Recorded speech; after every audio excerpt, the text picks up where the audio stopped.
Yes. Are you tech savvy? Yeah.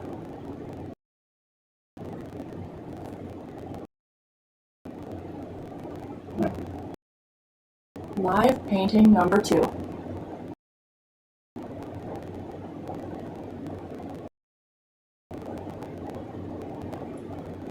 Let's boogie. Okay. Oh, here we go.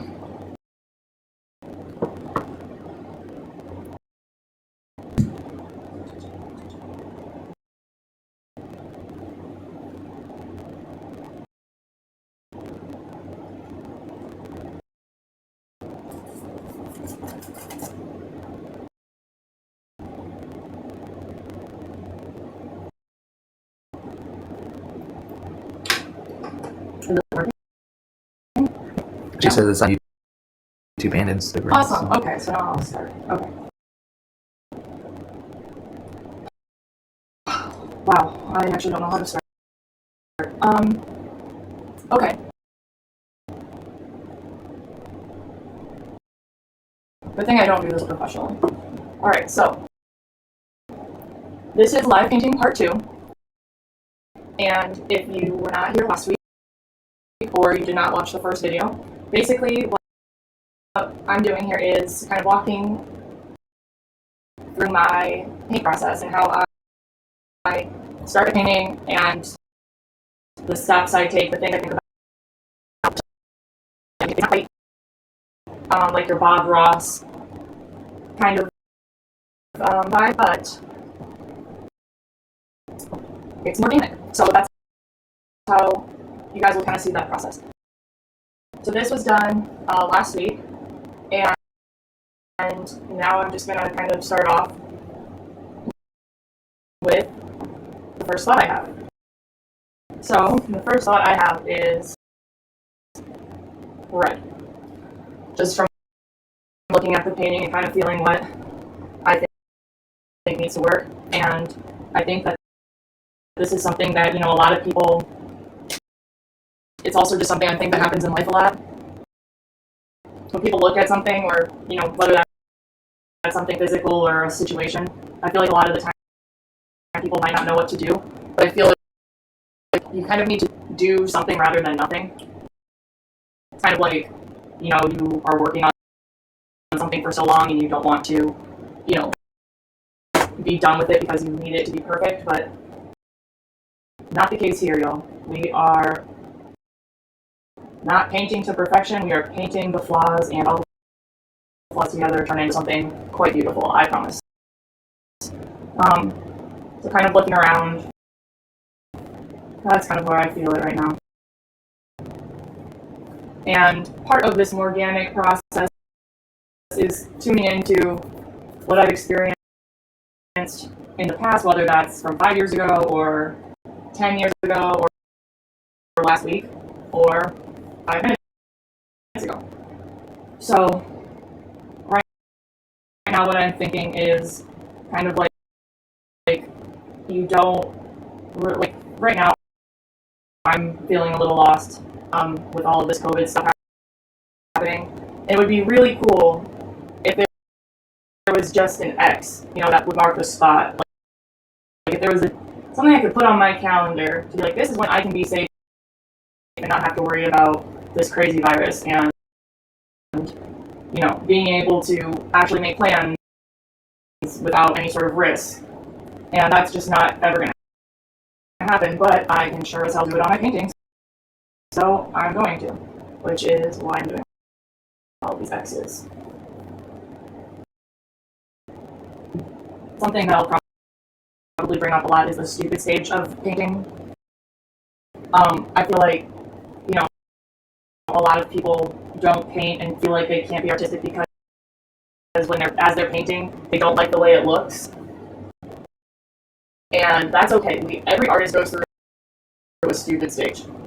These stupid stages aren't really feel like shown anymore because everyone needs to look perfect on social media and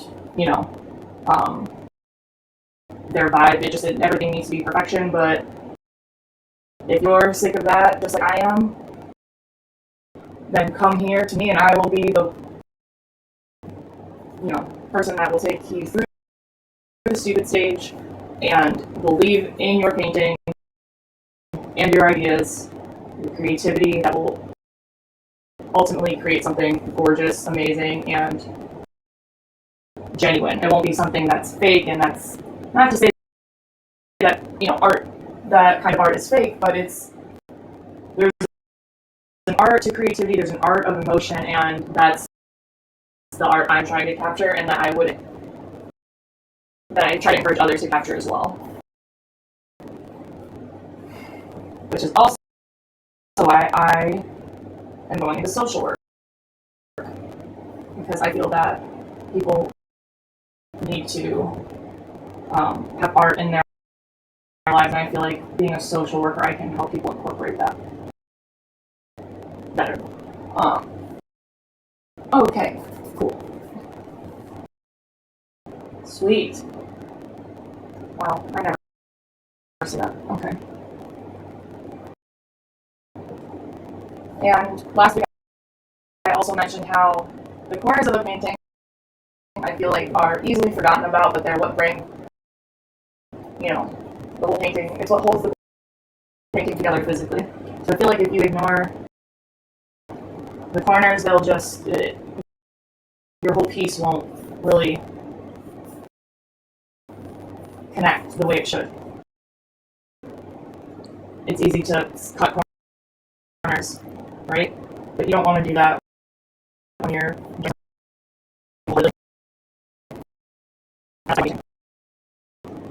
not to say that you can't skip corners within your painting. It's whatever you want to do. You can do anything on the canvas, literally. I could go to the bathroom on this canvas right now if I felt like it, but I won't. Don't worry.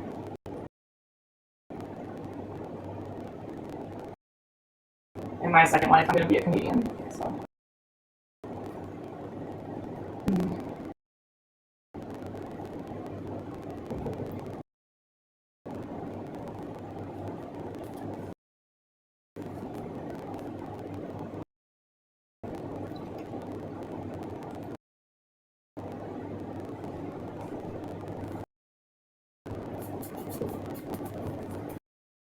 I think something that also I would encourage people to do is paint to music, because music can definitely, everyone knows this. It brings up emotions that maybe you don't normally bring up when you don't have that kind of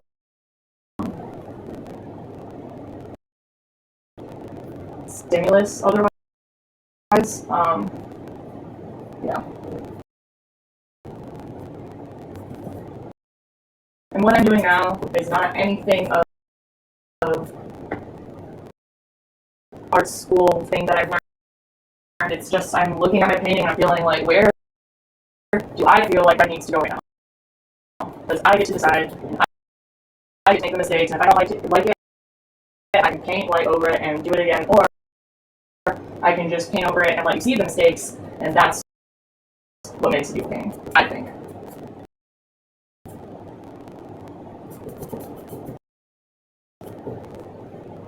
So, yeah.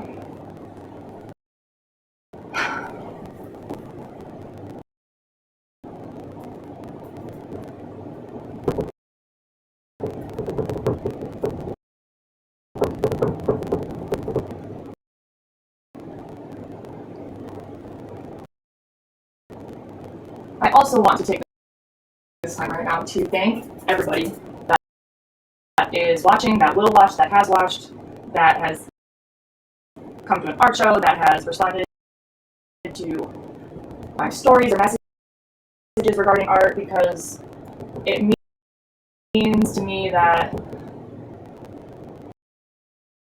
what I'm doing, not that it gives it a purpose, but it allows me to connect with people. I would be doing this regardless if anyone's watching this or not. Genuinely. I don't like to, what I realize is I don't like to do art for the likes. because then I start to lose focus of what I want to be doing and what really matters to me,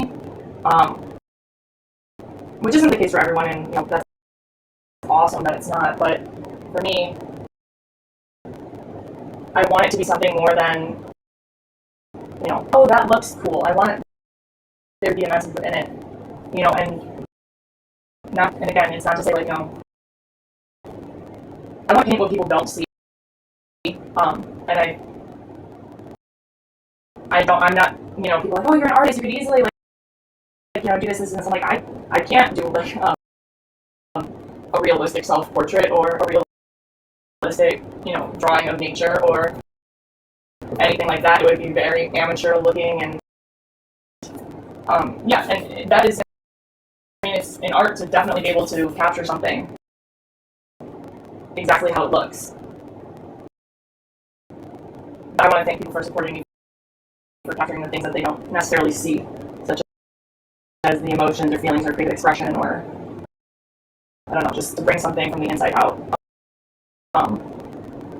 So thank you.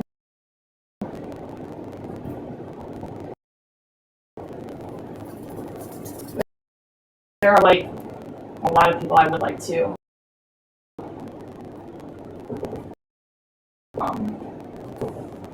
name personally, but I'm gonna save that for a special time.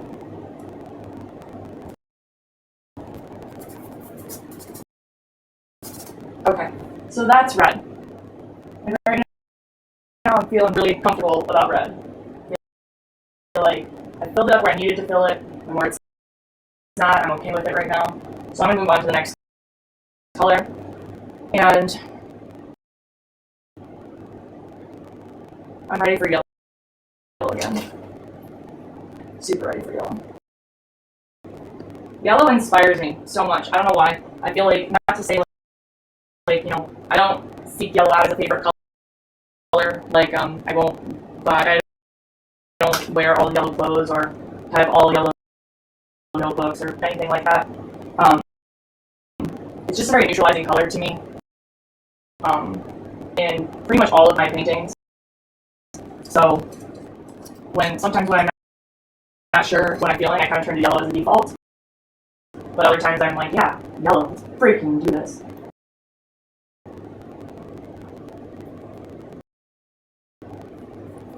There's something about yellow that holds colors together for me. I don't think that's something that a lot of people would agree with, but that's totally okay.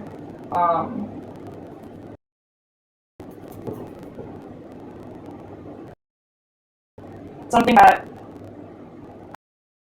I'm kind of feeling that I feel like is kind of going to or about to translate into this painting is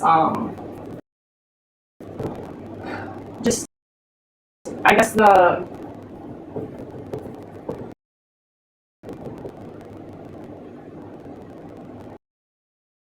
I have two friends, Abby and Bree, who are also huge supporters of mine, and I literally would not be doing this YouTube thing for them. But I asked them, I was like, well, what should is there anything I should talk about when I'm painting? Like, did last week go smoothly? The last week isn't the first video. And they told me, maybe to talk about the origin of when you started art and why, and just how it came out. And there's a story. It's not just something I picked up one day and did. And then with all of this sort of staying home stuff I've been going through, I'm living with my parents right now, and I'm going through a lot of stuff that I kept from childhood and throughout high school, and just cleaning and organizing it. So a lot of those memories are, still kind of at the surface, and I believe that anything you do, your history plays into it.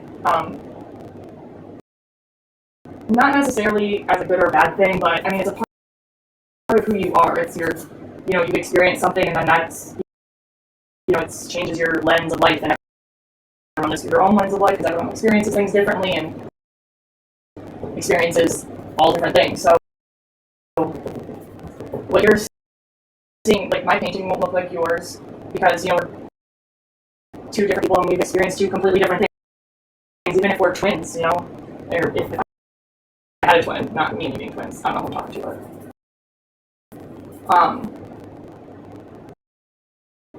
so when I'm painting, I'll explain the story, and I will, as I'm sort of explaining it, I think the colors are just going to kind of flow out of me. So it's just kind of like, maybe I reach in and I grab a random color and I decide to work with it, or maybe I deliberately go in for purple because I want some freaking purple on my painting. And that's just kind of the magic of the flow of painting, I guess. So here we go. Story time, everyone. First, I'm going to do this.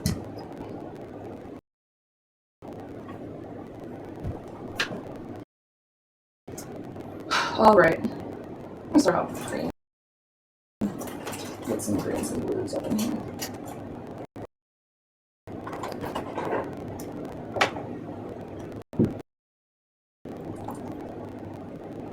So there's gonna be a lot more to the story too. Don't think I'm, showing you all my cards right away. We barely know each other. But I feel like a lot of people might think that,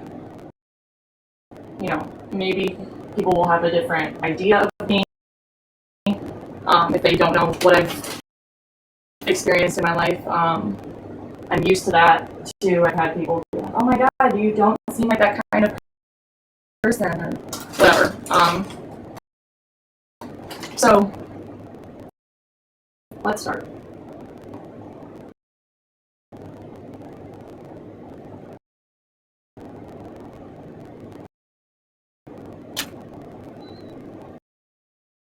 Again, there's a lot more that goes into this, but I want to explain that because we'd be here all day. And I don't want to keep all your time, not to say that I can.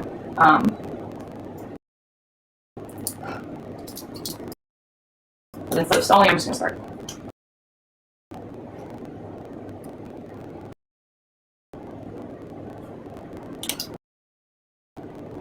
When I was in high school, there was a big cloud over my head, and it's really hard to explain what that cloud was or felt like, except that there was a cloud just in my brain, or my brain was being surrounded by a cloud. Kind of like you're in an airplane and you go through a cloud and all you see is like white, and then you kind of like, depending on how dense or not dense the cloud is, you can kind of see the sky, or like you kind of see the horizon or whatever is on the outside of the cloud. That's what it was for me freshman year of high school. And at the time, mental health was not really a thing we talked about. Nowadays, mental health is much more, talked about, seen, and at least in my community. And I'm also, like I said, studying to be a social worker, so that can also very well be a reason why. But I've heard from other people too that are not studying social work that they see, mental health is more, it's something more present, knowing about it, talking about it, acknowledging it. So when I was, and we had health class and we learned about depression, but we didn't really take the time to learn about it. It wasn't something that anyone took seriously, or a lot of people at least. I don't want to speak for everyone, but I thought it was just being sad. It's like, come on, like, yeah, be sad, like you can get over it. I really thought that, and that's like really embarrassing for me to admit. But if I feel like if I don't admit something that's embarrassing for me, other people won't admit their own faults, and that's just something we have to do as people. So, anyways, that was a thing, but I was actually depressed. Didn't know it. I was a very a depressed person. Can't really, the best way I can explain it was that I ran a marathon my freshman year in high school. Just because I don't know, again, there was a cloud. I can't really explain why I did what I did. But I know I tried really hard to maintain friendships, but it was very difficult for me to do that. And then essentially it just got to a breaking point, and I, did the whole therapy, psychiatric thing, and then I basically ended up having to do what's called electrocognitive or convulsion therapy, which is ECT, which a lot of people know as shock therapy, which is kind of, the one flew over the cuckoo's nest kind of, vibe. It's kind of like, oh, you're crazy, get ECT.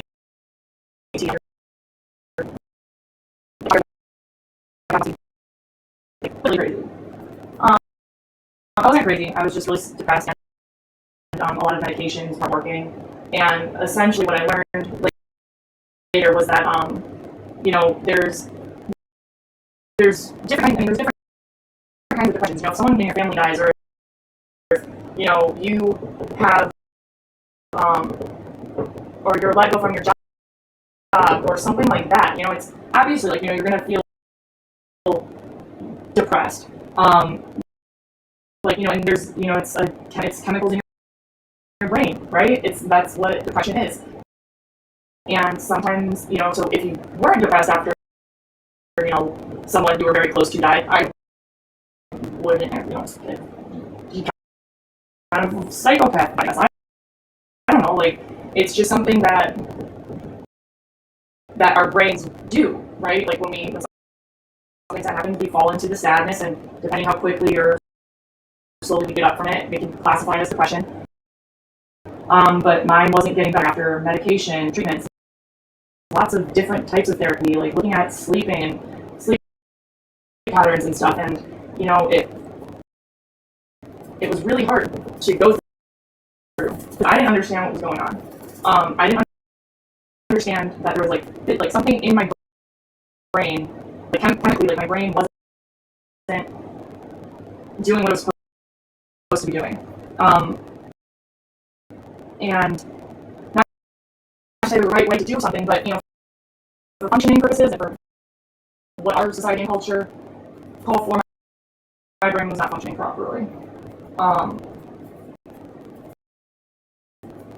It affected everything in me. And I tried really hard because I didn't want to lose the friend I had. I didn't want to, be, that's the only place where you meet friends at school, or the main place where you meet friends at school in high school. So, I really didn't want to not be in school, but for what I was going through, I had to not be in school, and I was in a hospital, and it was really hard because I saw kids coming in and out, and I was just there. So it was kind of it was almost like, why are they getting better and I'm not? That's when I started to develop the idea of, really understanding what it meant to be on your own path. And just because they were,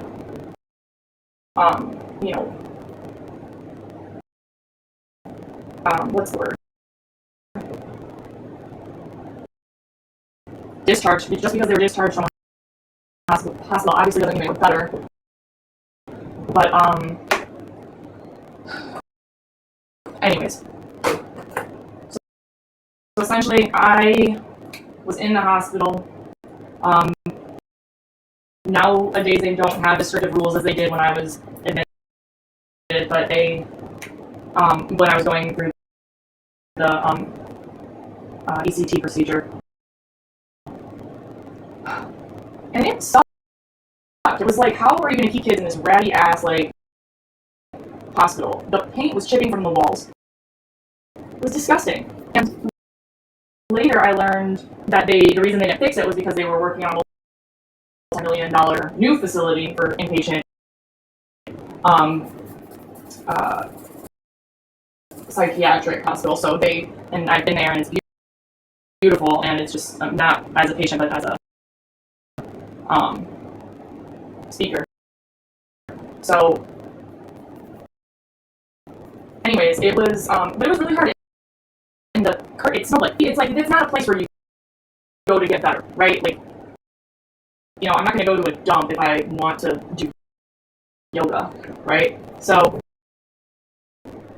there was, the people that I was trying to make relationships with were coming in and then leaving almost immediately.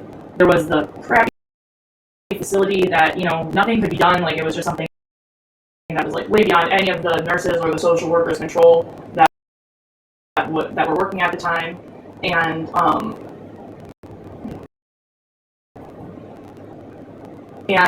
then on top of all that, no one came, like, there were very strict visitation hours. Now there's not. Like, if your family wants to come in, they can come in. If your friend gets the permission to come in, they can come in and visit you. But back then, it was, like, very strict hours, and it was ridiculous. Like, ridiculous. You're taking away from me the one thing, or many of the things that, I wanted to keep in my life. You took away my family, you took away, like, my house. I couldn't be there, I couldn't have my dog. I just felt really alone, and my parents did everything they could to, like, make it feel like when they brought my blankets, I had my stuffed animals. Kind of sucked though, because I felt like I was moved in, I guess, which you don't want to feel like. You kind of want to feel like it's a temporary thing, but it was hard being there alone. And I had awesome nurses and social workers, which is why, and I also had really bad social workers. But that's what inspired me to want to be a social worker. I saw the way that I was treated and what helped and what didn't help, and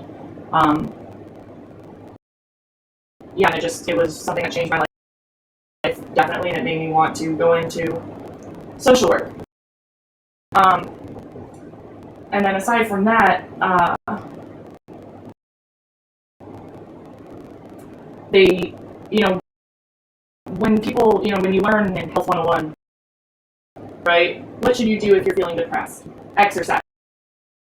But we didn't have a gym. We had a ball and a room that looked like a padded room where, you see people in the movies go if they're violent and they have to be strapped down, kind of thing. That's what we had. And then we went for, like, walks sometimes, like, but around the hospital, like, yeah, so much exercise, right? So they really didn't give us that much. Like, we didn't have that many options, and which is why they made the new facility, because everyone was kind of turning into crap. So then that's when I started, like, they had a good art room. They had, like, a lot of stuff, and maybe it wasn't the nicest stuff, but it was still stuff, and it worked, like, the pencils worked, and the markers worked, and the paint sort of worked, and they had, like some ceramic type stuff, and clay, and whatever. So that's when I started to kind of mess around with it. And there was no, like, art therapist or nothing like that. It was just, here, you want to draw. So I did, because there was nothing else to do.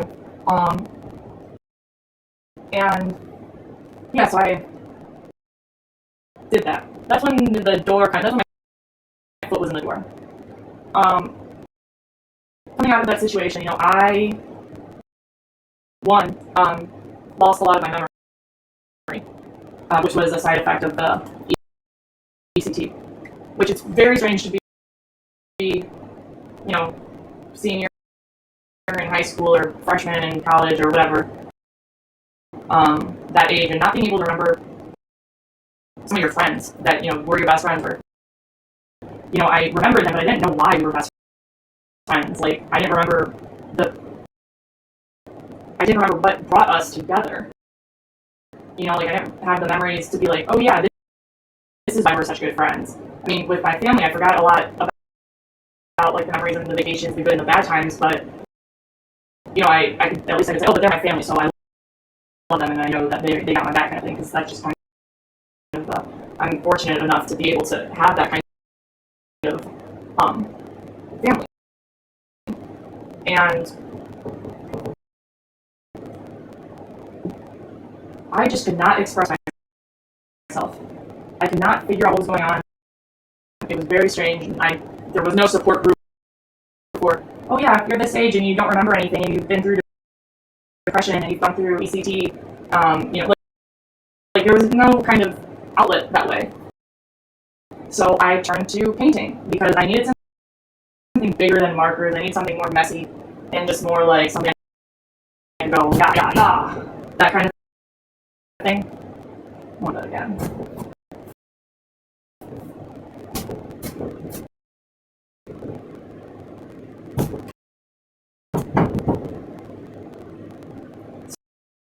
So I turned to painting, and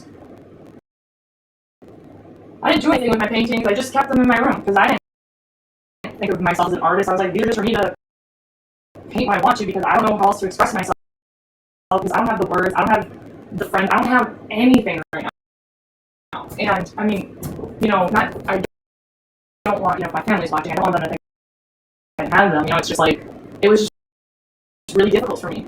And that's the time when, people are moving out of their house and I saw, again, social media, how much fun everyone was having, and, off to college and I was at home, but like also not really experiencing a lot of new things. I was still, getting in treatment and stuff. So it was just very difficult for me. So I started painting, and then I moved out of the house and I brought all my paintings up with me because I wanted to.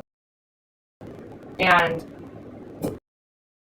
I had the biggest room, and in this house that was I lived with a bunch of people. It was kind of like it was a frat house that they had to close down. So it was just I think there were 7 of us in a 14-bedroom house, and that's when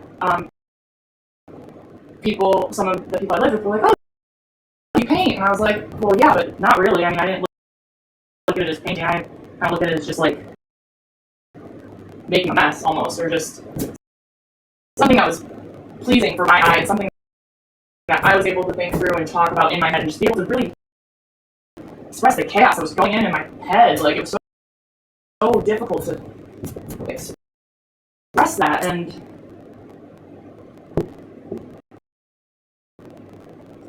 they, they were looking at my paintings and they were like, oh, but they're really good. And again, because of the memory thing, I don't know the complete story. A lot of the stories I've been saying are because, I have family that was with me pretty much every step of the way, and are people that my old social workers and nurses have, have been able to contact them and kind of put pieces together the story, because it was hard to not know a huge part of my life. So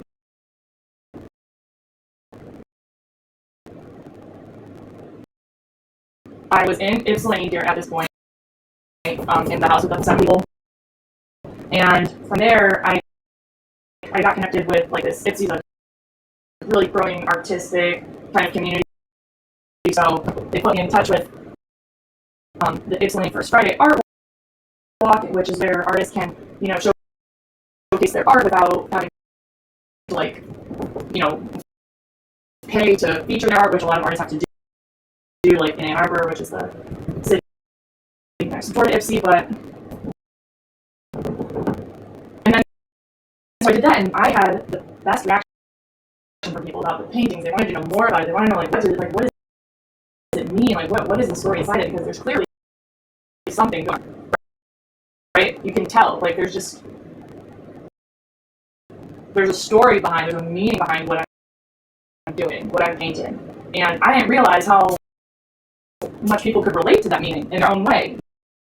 I felt alone, and, because again, I was like, yeah, no one's gonna freaking, know what it's like to not be able to have the words and the memories to explain or understand how you feel. But, I mean, even if you do have how to express that, like I said earlier, everyone just has their own lens of life, and we're all different. So who am I to say you don't know this or you can't understand this. I have no one to say that. So that's when I started realizing I want to put this love of social work and painting or art, creative expression together. I really wanted to merge them. And yeah, so that's how I got into painting. On a lighter note, something I thought about was there are things in the world that I think are magical, but I mean, there's clearly science behind it, so it all makes sense. And it's just physics and the laws of the universe. But I like to call it magic because it amazes me. And one of those things is wind. How wind works. And again, I know it's not magic, but I call it magic because of just how it feels when I'm in wind and just how powerful it can be. And I was thinking about it, and I was wondering, if I was the wind's interpreter, what would that look like? And that's kind of what I've been thinking about too as I'm painting. If I had a bigger canvas, I feel like it would be more. I'd be able to do so with like more kind of gusto, but it's sometimes I feel like the wind is just there and then it's not, and it just moves to its own beat and rhythm and just does whatever it wants. And it's powerful in some places, and other places it can't be seen, or it's just so delicate and just light. But then there's like tornadoes and that kind of craziness.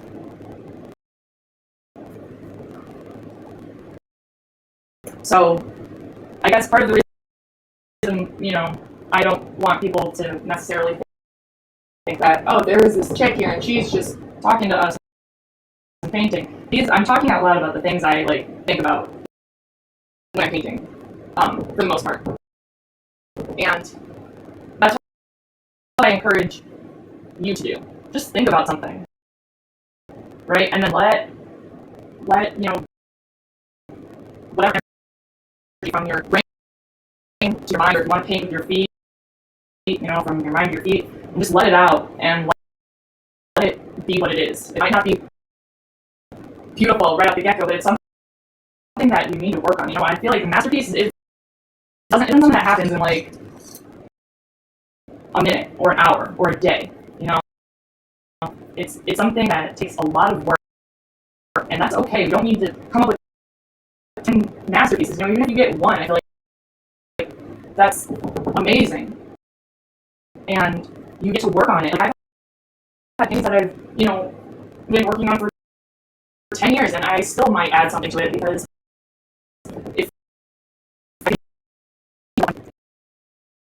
that's the point of art for me. It's just something that's always growing and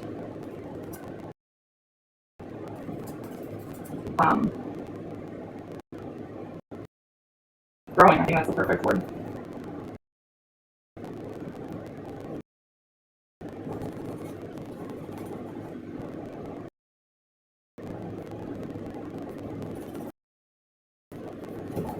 And to do this, you don't need fancy brushes. These are brushes I've just kind of been collecting through the years. Same thing with the paint. The paint is, you can get it online. I mean, right now probably not super quick, but just at the store, if you're grocery shopping, maybe take a quick stop to the paint section and grab like 4 or 5 colors. It's something everyone can do. It just like it's been made. Art has been made to be this thing that only artists can do. Like, any form of art, is just amazing to me. And I think it's important that we challenge ourselves to be thinking in ways that we're not thinking during our everyday lives. Like, I mean, I'm not thinking about this kind of stuff when I'm at my internship or at school, and we don't really get the chance, I feel, to think about those things more so than not. So And it's so important that we do, because if we don't think freely in terms of just like letting our mind run and, coming up with our own ideas, I feel like we can't ever contribute to the world. Not to say you need to be like creating Facebook or sliced bread, but I mean, I received a email, and it was from a professor of mine who was responding to something that I had written to them, but they also were saying that they had watched my live painting and that their wife was also watching, and they told me that their wife was having so much fun painting with her fingers because it was something like she hadn't, I guess, done before or something. Like, it was just something that she did that was new, and she was just having so much fun with it. And even that to me is contributing to the world, because I feel like I was able to help someone find that joy. And if I'm able to do that with just one person, I've done my job. Or not my job, but just something that fulfills me. And if that's not your thing, that is totally fine too. But I feel like art can be very fulfilling, and you don't need to be making money off of it. You don't need to be, like the people you see on social media making crazy, beautiful paintings that, like have the perfect picture and the perfect lighting set up. Like, it's okay to be vulnerable, and I feel like a lot of people don't do that in real life anyways, and that's what I try to do with painting, and that's what I try to do with life.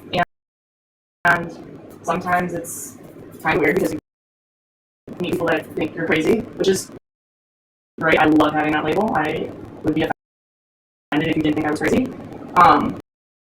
So take that. But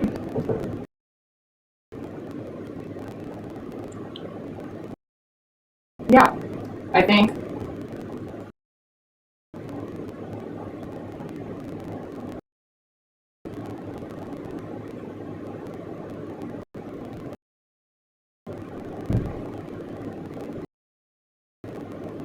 okay. One of the last things I'll do is last week I talked about doing something like, in terms of painting or adding to your painting or any kind of art that you're doing, whether that's painting or drawing, whatever, is to find something around the house and utilize it. Make it work in your painting. For example, this is a top of a candle that I have, and I think it's a cool shape. Let's see, 1, 2, 3, 4, 5, 6, 7, 8. It's an octagon. So what I'm going to do, or there's also a circle on the bottom that I can use. So what I'm going to do is pick up some grain.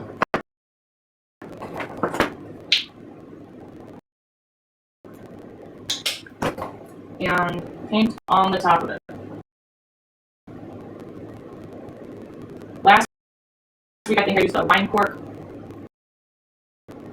to kind of make some strokes, and today we're using an octagon.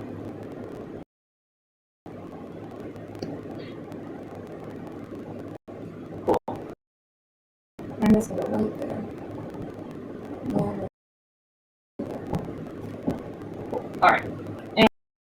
And you can do what you want. You can stamp it, and that's just like a kind of cool effect. And when you paint over it, you can add dimension, and it's just something that may or may not work for you. But you can also use it to create an outline on a drawing, or use it to make an imprint with clay. And it might not come out quite like an octagon, but that's okay. That's the beauty of it. It's art. It does what it wants to do. And I'll do it one more time with a different color. Maybe some pink.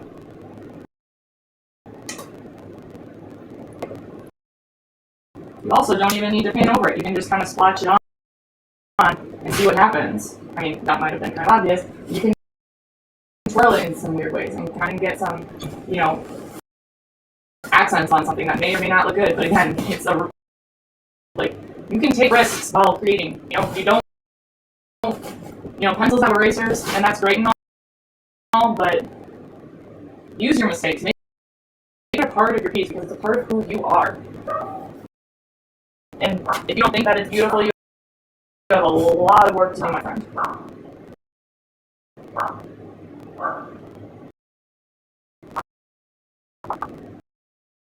Assuming we're friends. Okay.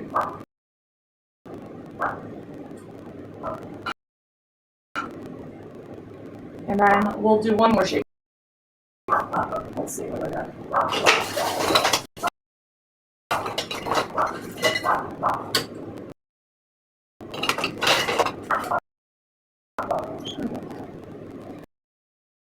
So there are painting sponges, but those might be expensive. So if you have a sponge that you just don't utilize anymore, why not just use that? And then just kind of watch where you feel like it. Take a big risk, like I feel like if I don't want to take the risk of what's a risk I don't want to take? Like going on an airplane right now, like that's not a fun risk, right? So something that you can just have fun with. It's fun to take risks. It's fun to accidentally make something you think looks amazing, or it's good to learn and to kind of not deal with, but to learn how to cope with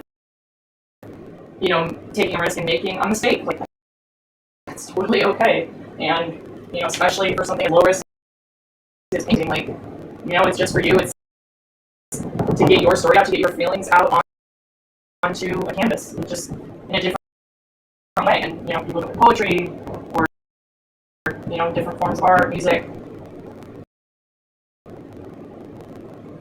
All right.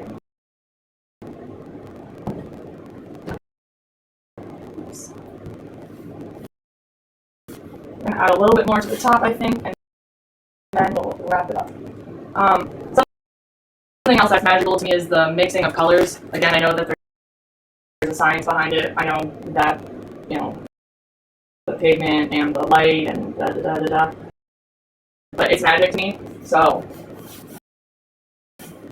I think the way that colors mix, it's almost like they're dancing with each other, and it's such a pretty dance. Oh my god, I can't.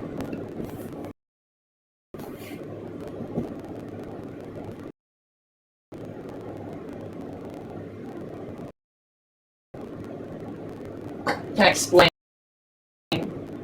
how much I appreciate different colors and how they mix and how they blend together.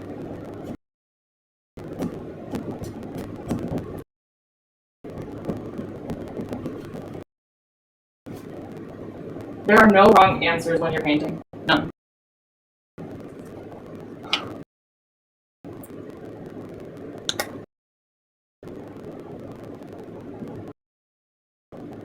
At least when I'm painting. I don't think there are wrong answers.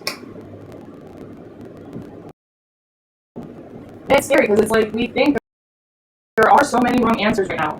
There's so many things you can do wrong. Especially during a point in your life. College, for example. If you don't go to college right away, it's kind of you're judged or something. Or when you are living with your parents, it's oh my god, you still live with your parents? Yeah, hell yeah, I do. My parents are awesome. There's no right way to do something. We all know that, but we don't always feel that way.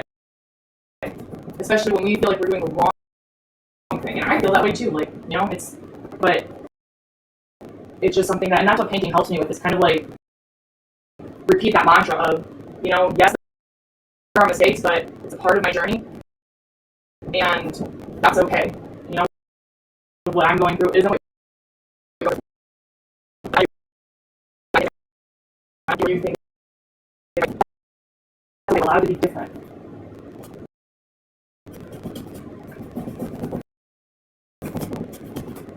And we still have a lot to work on. This painting is not done. This painting won't be done. But something that I like a lot about the process of painting is, you're overlapping, and just like this coronavirus thing will pass, so will these need for the exits. Like, from the beginning, if you've been with me from the beginning, you'll see that I put exits here because I wanted to know the time, but it's like right now I don't. It's okay, I'm feeling passive and it's going to come back, but it will still be there. You'll still be able to see it because that was a part of the process. The process is the painting, right? Like, the journey isn't the journey is the destination kind of thing, but I feel like with painting you can physically see it, and then it gives you a better chance to understand the things you can't see.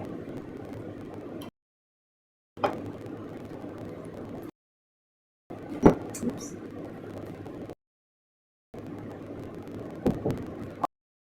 Alright, so this has been the live painting part 2, and next week I believe there will be another one again, Saturday at noon. Get your friends to subscribe. Make sure you have, if you want to join me in creating something, do it. Get your canvas and we'll create together, and you're going to come out with something different than me, but, and that's going to be so cool because we did it together, but we came out with 2 different outcomes or pieces. So thank you guys so much for your support. Thank you for tuning in. Thank you for watching. If you don't follow me on Facebook or Instagram, you should do that because I'm posting a lot of things about free art and things that are for sale, upcoming art shows once the shutdown is over. And yeah, thank you so much. The Apple Royale.